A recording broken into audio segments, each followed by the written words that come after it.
Then we have three insecurely attached styles, and they make up roughly the other 50%.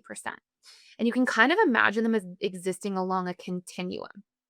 At one end of the continuum, and everybody will know somebody in their life who's like this, if it's not them, is the anxious attachment style. Now, anxiously attached individuals, a lot of their wiring or conditioning from childhood is that they either have real or perceived abandonment.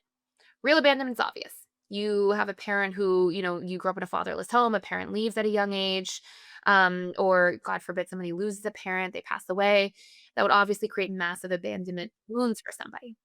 Perceived abandonment is really interesting because when you look at small T trauma over time, if it's repeated and consistent enough, it actually has a similar output as a singular big T trauma because of the firing and wiring of those neural networks across time.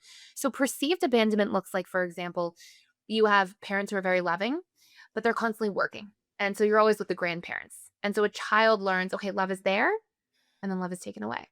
And then love is there, and then love is taken away. Oh And boy. they become very afraid of that love being taken away. And so they're always worried and sort of reading between the lines, waiting for this abandonment to happen.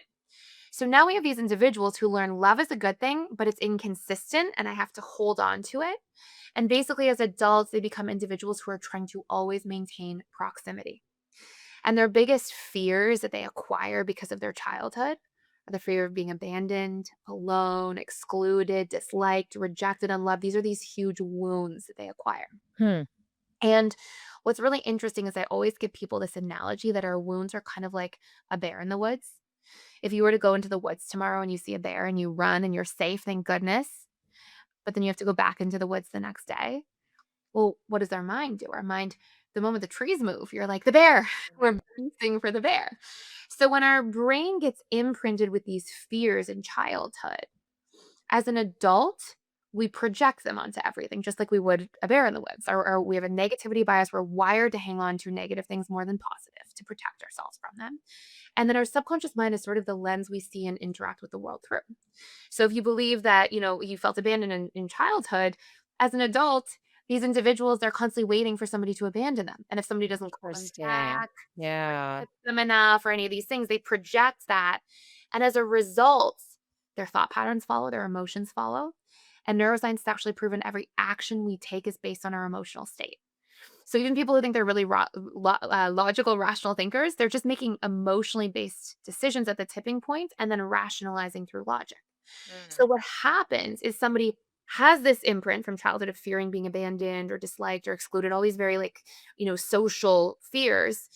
And that forms a lot of their conditioning in their subconscious. They're seeing their whole external world through this lens. And then the moment they don't get a call back, or the moment that somebody, isn't texting them enough, or didn't immediately ask them on another date, or is a little, maybe in a long term marriage, is a little bit tired and they're a little bit you're acting a little bit differently today. They're Yeah. quick to jump to those conclusions. It dysregulates all their emotions and their nervous system as a result. And now they're playing out these patterns and their behaviors follow. And so they'll usually be individuals who cling a lot. They try to move very fast in relationships. They hold on tight.